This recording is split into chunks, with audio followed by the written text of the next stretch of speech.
So we have a very simple formula for layering major, minor and diminished chords. Let us take a look at the formula for major chord in this video. So we'll create a MIDI clip, and the formula for a major chord is a 3-2 formula, which you can use like this. So for example, if I want to create a C major chord, I'll layer a note in C, and from here I'll leave 3 notes, 1, 2 and 3, and this E becomes the second note of my C major chord, and from E again leave 2 notes, 1, 2, and this G becomes the third note of my C major chord.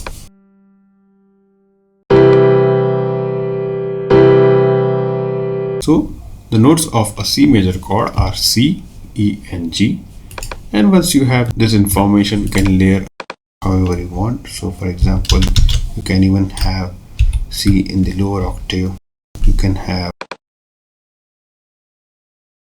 E in the higher octave, you can even have G in the lower octave. You can have as many notes in the higher or the lower octaves as you want, but just make sure that you have only the notes of that particular chord in your clip, and you will never go wrong musically this way.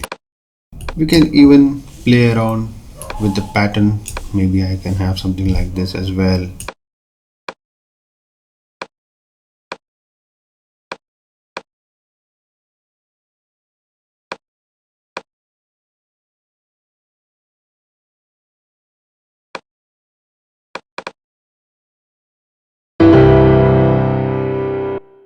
So once you have the notes of a particular chord, it becomes very easy to just play around with the notes and create something interesting. Let's take a look at another example. If I want to layer a G sharp major chord, so I'll go to G sharp. This is the first note, then I leave 3, 1, 2 and 3. C is the second note, and then I leave 2, 1, 2, and D sharp is the third note. So this is a G sharp major chord, and then in this we can see that we have the notes in 2 octaves. This is in G sharp is in the second octave, and C and D sharp are in the third octaves.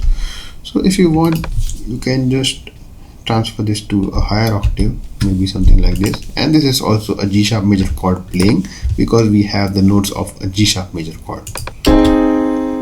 Or you could have also got these into the second octave.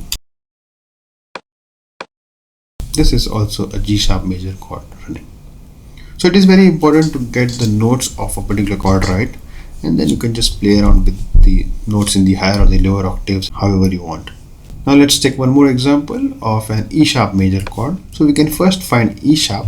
We have E here, and E sharp is actually F. So we are talking about E sharp or F major chord. So we can have this in F first, and from here we can apply the formula 1, 2. This is actually in A, and 1, 2, D, and so this note will be in C. This is my F major or E sharp major chord. And again I can transpose this to a higher octave, or I can have one of these in the second octave. Okay, this is coming in the first octave, maybe something like this. I can have a note here, I can have a note here, and again F in the higher octave. This is an F major chord playing. So this is how we can layer any major chords. In the next session we'll take a look at the minor chords.